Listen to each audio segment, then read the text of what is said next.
Okay students, Bismillahirrahmanirrahim. Today we are going to start our next chapter number 10th. Class 10th, subject biology, and lecture number also is 10. So today our next chapter is homeostasis. आज हम जो अपना next chapter शुरू कर रहे हैं वो है homeostasis. Homeostasis first of all, ये होम्योस्टेसिस वर्ड जो है it is the combination of two words. ये हमारे साथ कम्बिनेशन है दो लफ्ज़ों का. Homo mean same and stasis mean condition. Homeostasis दो लफ्ज़ों का मजमुआ है. Homo mean same and stasis mean condition. हम होम्योस्टेसिस को हम डिफाइन किस तरह करेंगे?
होम्योस्टेसिस को हम डिफाइन किस तरह करेंगे कि the ability of living organisms to maintain the internal body conditions constant is called homeostasis. Homeostasis हम किसे कहते हैं? लिविंग ऑर्गेनिज्म की वो सलाहियत जिसमें वो अपने इंटरनल कंडीशंस, इंटरनल हालात को वो कांस्टेंट रखे, उसे हम कहते हैं होम्योस्टेसिस. मिसाल के तौर पर for example temperature,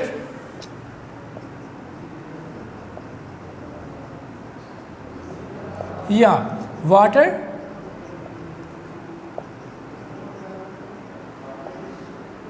solute concentration, water solute concentration are removing waste materials.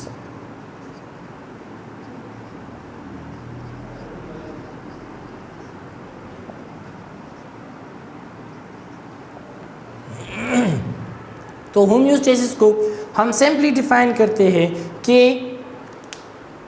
The ability of living organism, यानी लिविंग ऑर्गेनिज्म की वो सलाहियत to maintain the internal body conditions, जो इंटरनल बॉडी कंडीशंस जो हमारे अंदर बॉडी की जो हालात हैं उसे कांस्टेंट रखे, उसे हम होम्योस्टेसिस कहते हैं. मिसाल के तौर पर हमारी बॉडी टेम्परेचर जो है वो है 37 degree C. Normal body temperature जो हमारे साथ है वो है 37 डिग्री सी.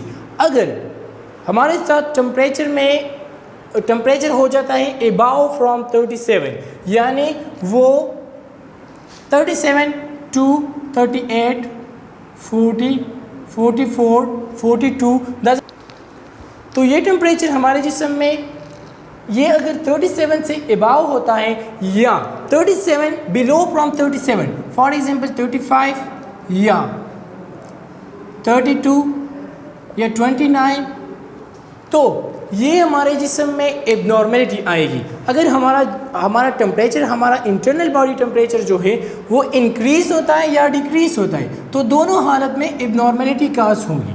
अगर अबाव फ्रॉम 37 जाएगी तो हम क्या काज होगा? फीवर, बुखार.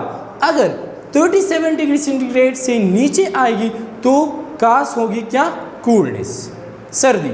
तो बॉडी कोशिश करेगी कि हमारे साथ हमारा जो टेम्परेचर है वो 37 को बरकरार रखेगी, क्योंकि 37 डिग्री सेंटीग्रेड पर हमारी बॉडी स्टेबल होती है. सो सिंपली हम इसी तरह water solute concentration and removing waste material, water solute concentration इसको भी बरकरार रखेगी हमारी body, and removing waste nutrients, जो वेस्ट न्यूट्रिएंट्स, जो मेटाबॉलिक एक्टिविटीज़, जो मेटाबॉलिक के रिजल्ट में जो वेस्ट मटेरियल, नाइट्रोजीनियस वेस्ट जो पैदा हो जाते हैं, उसे रिमूव करना हमारी बॉडी हेल्थ के लिए।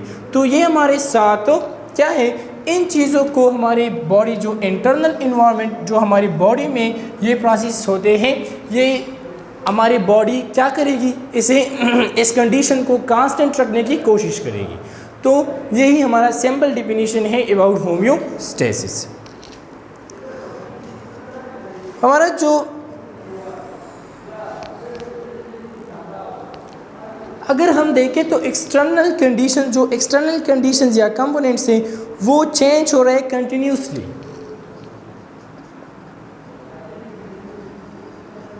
एक्सटर्नल कंडीशंस और कंपोनेंट्स वो कंटिन्यूसली चेंज हो रहे हैं, changing.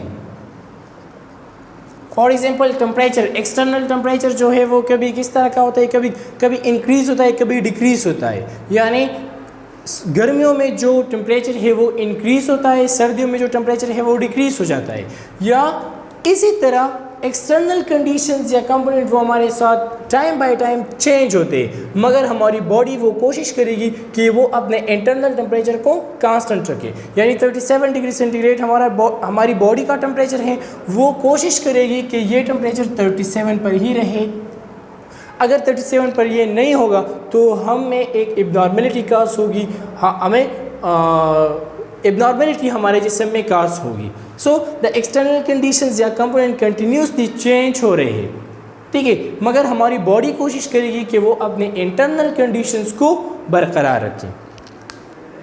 The changing in external environment effect the internal environment to.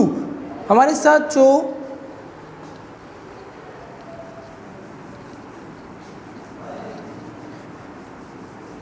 External environment में जो चेंजेस आते हैं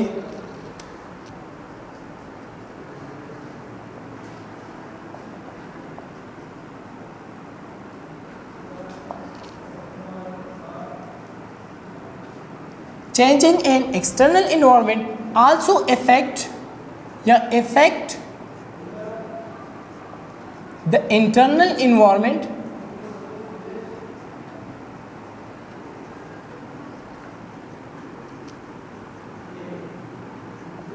too। यानी जो एक्सटर्नल इन्वायरमेंट में जो चेंजेस, जो तब्दीलियाँ हो जाती हैं, वो इंटरनल इन्वायरमेंट को भी इफ़ेक्ट कर सकते हैं। तो जो एक्सटर्नल इन्वायरमेंट में जो चेंजेस होते हैं उसकी वजह से इंटरनल इन्वायरमेंट में भी यानी हमारी बॉडी का जो इन्वायरमेंट है, जो इंटरनल इन्वायरमेंट में, उसमें भी चेंजेस अकर होंगे।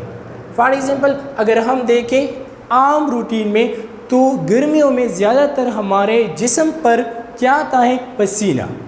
या सर्दियों में अगर हम देखें तो हमारा जिस्म शेवरिंग करता है, यानी हमारा जिस्म शेवरिंग करता है। तो this is because of what, क्योंकि हमारा जिस्म कोशिश करता है, सर्दियों में शेवरिंग किस लिए होता है कि हमारा जिस्म कोशिश करता है कि वो अपने आप को स्टेबल करे इस सर्दी के साथ। या स्वीट जो हमारे जिस्म से निकलती है, जो पसीना है, वो कोशिश करते हैं हमारे जिस्म के, हमारा जो टेम्परेचर है, जो हमारा इंटरनल बॉडी टेम्परेचर है, वो कांस्टेंट रखे as compare to external environment का जो टेम्परेचर है वो चेंज हो गया, मगर हमारी इंटरनल बॉडी वो कोशिश करेगी कि वो अपने इन्वायरमेंट को कांस्टेंट रखे, यानी 37 डिग्री सी पर वो रखे। However, the organism overcome the effect of these changes. They make adjustment in their internal environment. Body try to maintain their internal environment in a constant state. Body try to maintain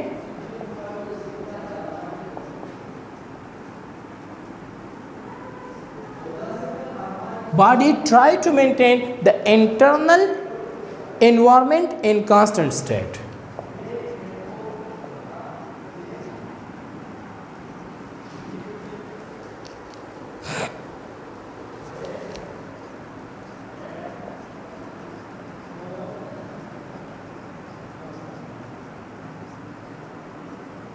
In a constant state, यानी हमारी body ये कोशिश करेगी कि हमारा जो internal body condition है उसे बरकरार रखे, उसे कांस्टेंट रखे, एज़ कम्पेयर टू हमारा जो एक्सटर्नल इन्वायरमेंट है उसमें चेंजेस आते हैं, उसका टेम्परेचर कभी अबाव हो जाता है, कभी बिलो हो जाता है फ्रॉम नॉर्मल टेम्परेचर, मगर हमारी बॉडी ये कोशिश करेगी कि जो इंटरनल इन्वायरमेंट का जो टेम्परेचर है, जो हमारी बॉडी का जो कंडीशन है उसे कांस्टेंट रखें, उसे कांस्टेंट स्टेट में रखें। इन्वायरमेंट हमने दो इन्वायरमेंट का जिक्र किया, एक है एक्सटर्नल इन्वायरमेंट, एक है इंटरनल इन्वायरमेंट। इसको ज़रा हम क्लियर करते हैं कि इंटरनल इन्वायरमेंट हम किसे कहते हैं एंड एक्सटर्नल इन्वायरमेंट हम किसे कहते हैं। तो फर्स्ट हम पढ़ेंगे about external environment.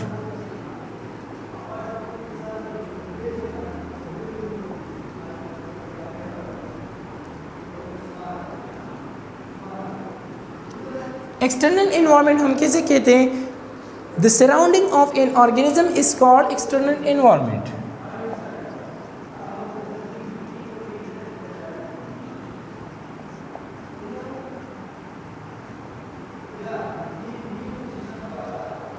The surrounding of an organism is called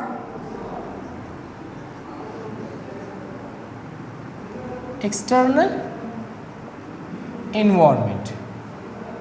यानी हमारे इर्द गिर्द जितने भी चीज़ें हैं उसे हम इन्वायरमेंट कहते हैं, एक्सटर्नल इन्वायरमेंट कहते हैं। जो लिविंग ऑर्गेनिज्म के इर्द गिर्द जो चीज़ें हैं उसे एक्सटर्नल इन्वायरमेंट कहते हैं। For example water, temperature, air, soil, ये सब हमारे साथ क्या बनते हैं? एक इन्वायरमेंट बनाता है और उसे हम एक्सटर्नल इन्वायरमेंट कहते हैं। नेक्स्ट जो हमारे साथ है इन्वायरमेंट वो है internal.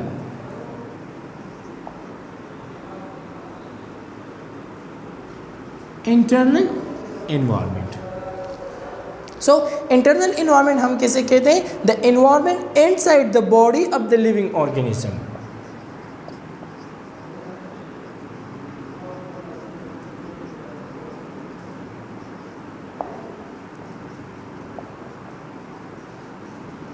The environment inside the body of the living organism.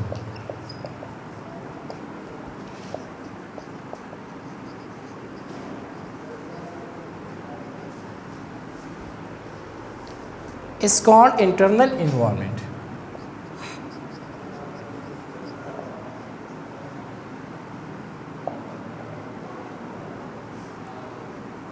Internal environment हम किसे कहते हैं? The environment inside the body of the living organism, यानी हमारे अंदर जिस्म लिविंग ऑर्गेनिज्म का जो अंदरूनी पार्ट्स है, जो अंदरूनी जिस्म है उसे हम इंटरनल इन्वायरमेंट कहते हैं। एक्सटर्नल इन्वायरमेंट जो लिविंग ऑर्गेनिज्म के इर्द गिर्द जो माहौल है उसे हम एक्सटर्नल इन्वायरमेंट कहते हैं। Internal environment mean the environment inside the body, यानी बॉडी के इनसाइड जो इन्वायरमेंट है उसे हम क्या कहते हैं? That is called the internal environment. अब होमियोस्टेसिस हमारे साथ 3 बेसिक्स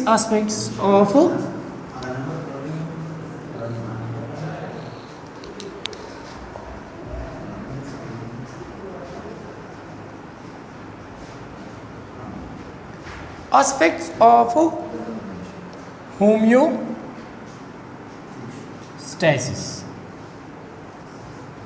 सो फर्स्ट हम डिफाइन करेंगे excretion.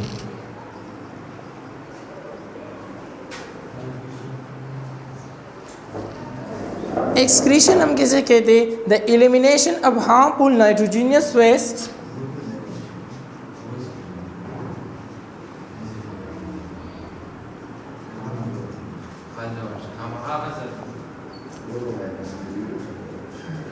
the elimination of harmful nitrogenous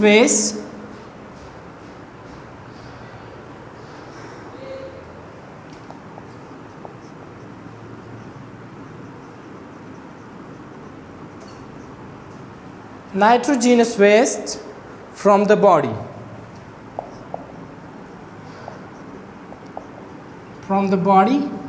to maintain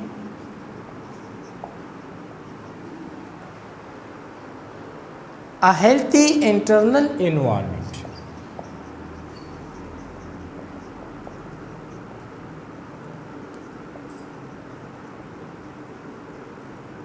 इसको हम अगली क्लासेस में डिटेल से पढ़ेंगे, मगर अब हम इसे डिफ़ाइन कैसे करेंगे कि एक्सक्रीशन हम किसे कहते हैं। So the elimination of harmful nitrogenous waste.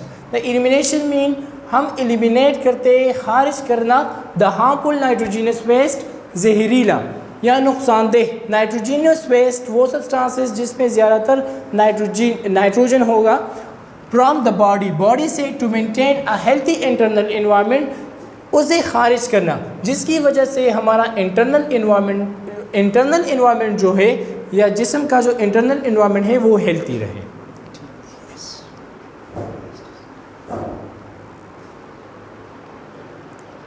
तो उसे हम कहते हैं excretion, the elimination of harmful nitrogenous waste from the body. जो मेटाबॉलिक एक्टिविटी, जो मेटाबॉलिज्म की वजह से जो नाइट्रोजीनियस वेस्ट जो हमारे जिस्म में एक्स्ट्रा मटीरियल है, जो हमारे जिस्म इस्तेमाल नहीं करते, उसे बॉडी से खारिज करना, उसे हम क्या कहते हैं, एक्सक्रीशन। और ये खारिज करने का अमल ये किस लिए होता है कि हमारा इंटरनल इन्वायरमेंट जो है वो मेंटेन हेल्थी, वो हेल्थी हो जाए उसे हम, क्योंकि इस वेस्ट जो नाइट्रोजीनियस वेस्ट है, जो अदर वेस्ट है, उसकी हमारी बॉडी को ज़रूरत नहीं है, तो इसीलिए ये एलिमिनेट होंगे। एक हमारे साथ जो होम्योस्टेसिस का जो फर्स्ट है वो है excretion. Second number osmoregulation.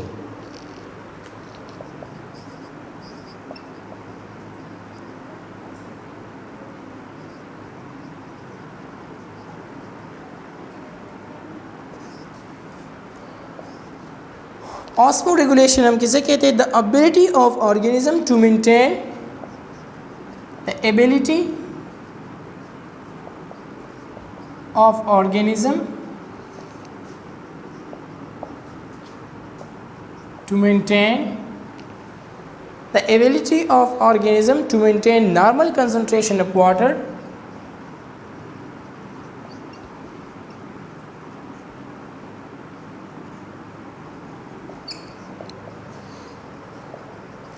normal concentration of water and salt inside the body.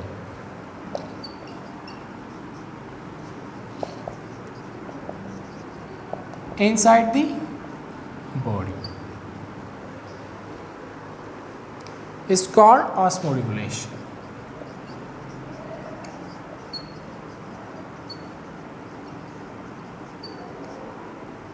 Osmoregulation हम किसे कहते हैं, द एबिलिटी ऑफ ऑर्गेनिज्म की वो सलाहियत to maintain the normal concentration of water and salt, कि वो बरकरार रखे normal concentration of water and salt. हमारे जिस्म में वाटर और सॉल्ट यानी वाटर और सोल्यूट का एक बैलेंस कंसंट्रेशन, एक नॉर्मल कंसंट्रेशन है।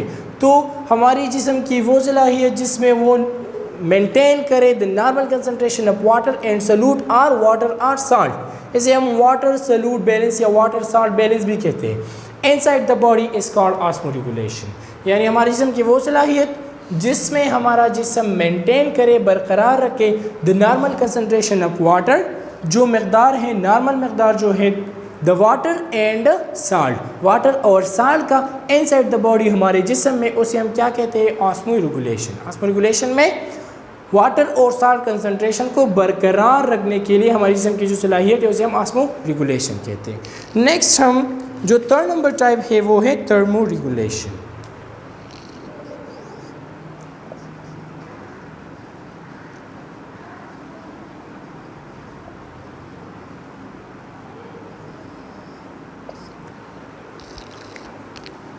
थर्मोरेगुलेशन हम किसे कहते हैं, the ability of an organism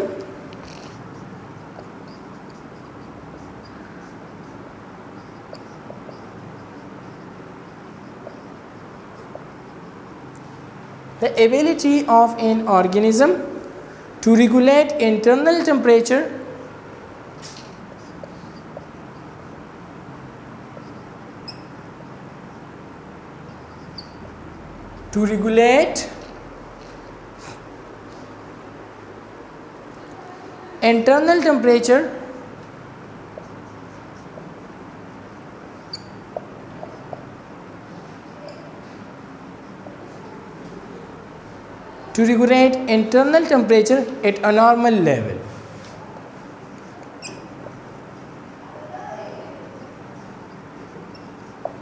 at a normal level is called thermoregulation.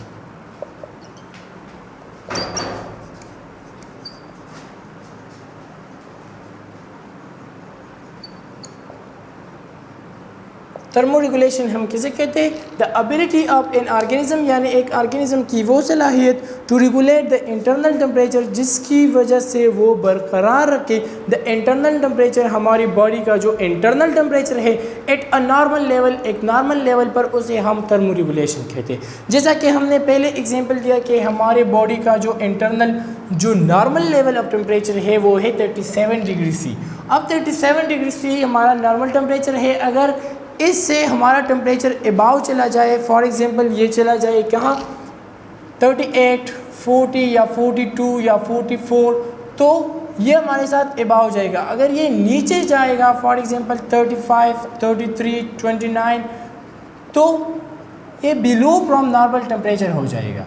तो इस इंक्रीजमेंट या डिक्रीज़ की वजह से या इंक्रीज डिक्रीज़ की वजह से हमारे साथ क्या होगा, हमारे जिस्म में एक एब्नॉर्मलिटी कास होगी या फीवर कास होगा या हमारे साथ जो कूलनेस है वो कास होगा। So the ability of an organism, हम थर्मोरेगुलेशन को सिंपली डिफाइन कर सकते हैं कि the ability of an organism, एक ऑर्गेनिज्म की वो सलाहियत to regulate the internal temperature जिसकी वजह से वो रेगुलेट करे, बरकरार रखे द इंटरनल टेम्परेचर, अपने जिस्म का जो अंदरूनी टेम्परेचर है, दर्जा हरारत है, एट अ नॉर्मल लेवल, एक नॉर्मल सतह पर, उसे हम थर्मोरेगुलेशन कहते हैं।